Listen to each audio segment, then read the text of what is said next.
Hey guys, good morning. How are you? Okay, so I'm going to try to stay focused because my mind is a little somewhere else this morning because I'm starting to really hate COVID 19. Um, mm, I don't even want to go there, but let's just say I lost a braid. I don't know how much longer I can do this not getting my head done thing. But anyway, let's get into some good topics. So, what I want to talk to you guys about today is I have gotten some great feedback and questions about kids with autism and their behaviors. Some parents find it difficult to communicate with their kids. They may find that they're getting temper tantrums. They may find outbursts. They may find loud yelling. Um, some even run away. And I want to kind of talk about that for a bit. I don't have those issues that much with my son anymore, but it was something that I definitely had to work through. And the running away was called elopement. And some parents may be familiar with this and some may not be. And it's a very traumatic experience for parents. And it doesn't mean that you're a bad parent, it doesn't mean that you're a bad caregiver, that you're not paying attention. Because what happens is you can literally put them in bed, sit them down with a meal. They could be sitting next to you. You could get up, and at that blink of a moment, they have left your home. At a blink of a moment, they have left the classroom. Now that we're home, we don't have to worry about the classroom setting as much, and that's something that we can touch back on when we get back into the school setting, guys, because believe me, we will. What I want to talk to you is about it at home. So, with elopement, there are some things that you can do as a parent to take the stress off you. That's kind of cost efficient. And right now, since we can't shop, we can even look for these little things on Amazon and eBay because right now that is pretty much our, lifeline. But they are the little sensors. And I don't have them in this home, but I will find some for you guys and put them up in the link. But they're little sensors that we can put on our windows and our doors. And they simply chime. They just make a little faint buzz. And you can hear movement to kind of tell where they are. And there are some more in depth ways that we can work with elopement. And a lot of it has to deal with our communication. And that'll kind of get into what I'm getting ready to discuss as far as temper tantrums and them feeling uncomfortable and outbursts and just not cooperating for you. And this has got to be something new for you because now you're going to actually see it more because you're home with the kids.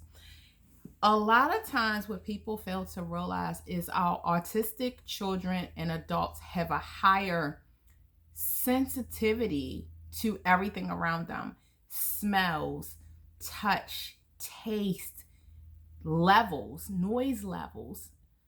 Some don't even like to be touched, but then some need touch. And it depends on where your child is on the spectrum. And we'll get into levels of the spectrum for people to understand that even more as we go into this week and later into the month. I had to learn with my son, he doesn't like a lot of heavy voices. He had trouble with teachers and family members because their voice had too much bass. Then I realized he didn't like a cousin of mine. He loved her to pieces until she talked. Her voice was very, very high pitched, which also he didn't do well with the pitch. Certain music I couldn't play in the home, same thing. It was the beats and the tone and the pitch. So it may be times when you're trying to communicate a task to them and you're wondering, why are they fighting against me? Why is this a tug of war? It could be your tone. It could be the noise level that's around you. They need very comfortable space. Not a lot of noises at one time. It overloads their circuits. If you are playing music and you're cooking and you're talking, that is a lot to process at one time. They cannot. Smells, too many at the same time sometimes can be overwhelming, because that is a sensory issue and it does touch into where they're heightened. Touch, it may be the way that you touch them. And I had to learn these skills, and they're built over time, and it's taking very intimate time with your child and stepping away from everyone. And it could be something simple as when you're dressing them, when you're bathing them. Watch their moods. Watch how they give you their energy back. That'll kind of let you know, I may need to speak softer. I may need to be a little louder. I may need to be a little softer. I may need to hug more. I may need to hug less. I may need to have more eye contact. They need to know that you feel exactly what they feel, especially if they're nonverbal. And we're going to get into some great tactics on things that you can make around the house to actually help them talk and communicate. But let's stay focused.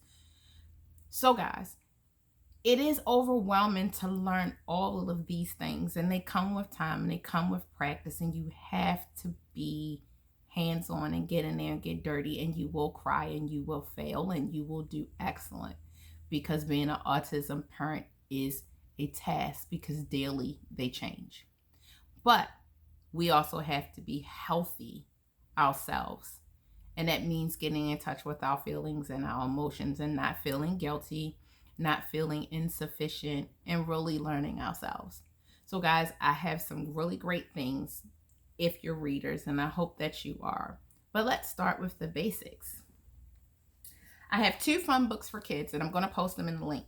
This one it's called Autism, and it's by Scholastic Books. Sorry guys.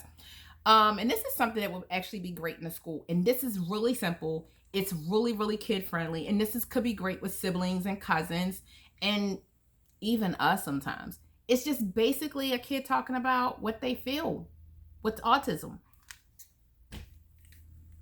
This is a little deeper, and it's different like me. And it gives them levels of understanding what autism is, why they're different, and how the different levels are on the spectrum. And this is fun for kids to read. Parents, this is a great book that was written by a nurse. And it was her whole entire journey of her life with her daughter. And it even talked about how she felt guilty, even as a nurse, that her child was even born and diagnosed with autism. But it's a great read because it allows you to get into the mind of our kids, how they feel, and it also lets us know that we're not alone in how we feel. Autism Breakthrough. This is a self-help guide, parents. Anything that you could think of or any questions, it's in this book. It's in this book. You have to get creative and find your own ways to meet your household, but it's in this book. Great read. Again, I'm going to post all these books. But the one thing, besides the kids, we got to work on us, guys, and being home and dealing with COVID-19 and dealing with our different abilities and our caregiving skills and all of the things that we come into and the hurdles every day and the struggles. We have to make sure that we are grounded, we are healthy, and that we are not putting additional dis-ease into our lifestyles and into our children. Because guess what? Our special needs children and adults, let's not forget them, they're more in tune with us than we think. They feel what we feel. So guys, I hope some of this information and these tips were great for you. Hopefully I can also get that braid back in. But guys, please feel free. Hit me up at optimismdesigns.com, I'm sorry. And ask questions. Talk in my chat box. Send me emails. Send me some more DMs. Ask questions.